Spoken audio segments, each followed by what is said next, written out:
Bangsa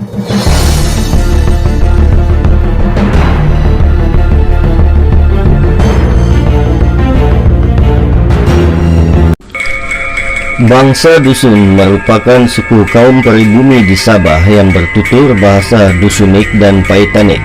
Kadazan Dusun telah diiktiraf sebagai etnik masyarakat orang asal Borneo Utara oleh United Nations Educational, Scientific and Cultural Organization atau kependekannya UNESCO.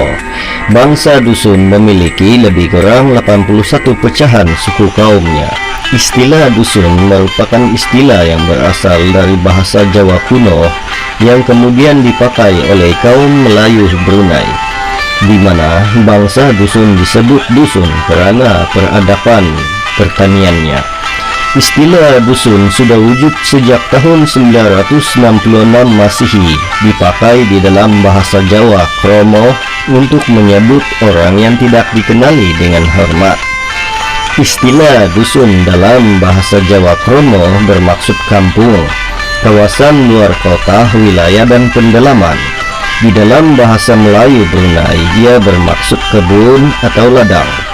Ketika orang Brunei sampai di Sabah, mereka melihat satu bangsa yang maju di dalam pertanian, di mana perkampungan mereka dipenuhi dengan kebun dan ladang. Lalu mereka menyebut bangsa tersebut dengan bangsa dusun karena bangsa dusun ini adalah pemilik tanah dan ladang yang luas di kawasan pantai barat Borneo Utara.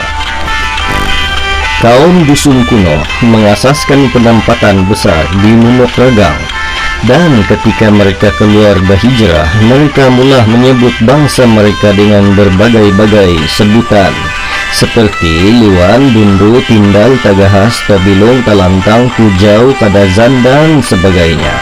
Secara umumnya, bangsa dusun ini termasuk dalam rumpun besar bangsa Dayak Borneo.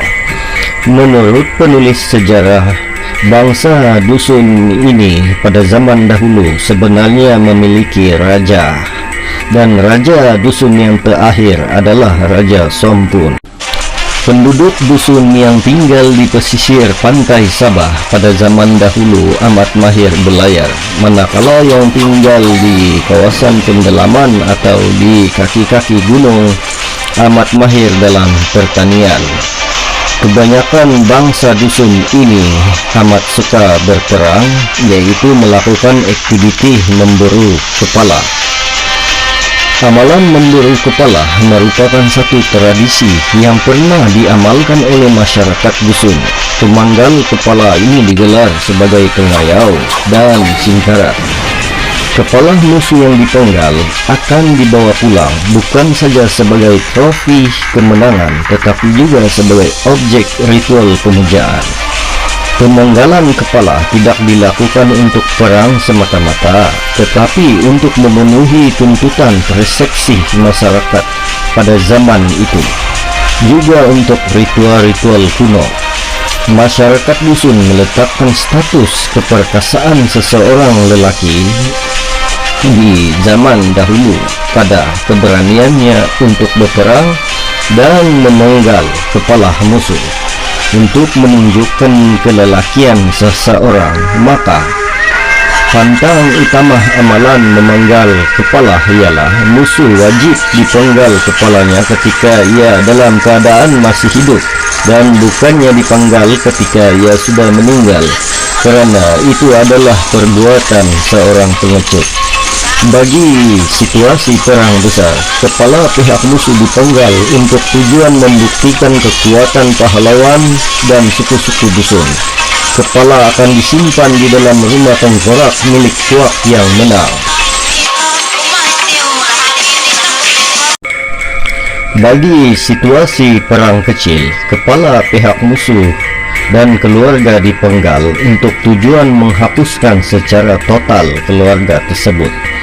Lelaki yang tidak pernah memenggal kepala di zaman dahulu tidak layak memiliki pasangan hidup, dikhawatiri tidak bisa melindungi keluarganya dari kejahatan musuh. Untuk jadi ketua kampung, Bagi kaum dusun ketika itu, lelaki wajib mendapat 10 kepala musuh. Bagi tujuan memperkasakan kegegahan seorang pahlawan di zaman dahulu, maka semangat musuh dan ilmu musuh akan diperolehi ketika memenggal seorang musuh yang berilmu.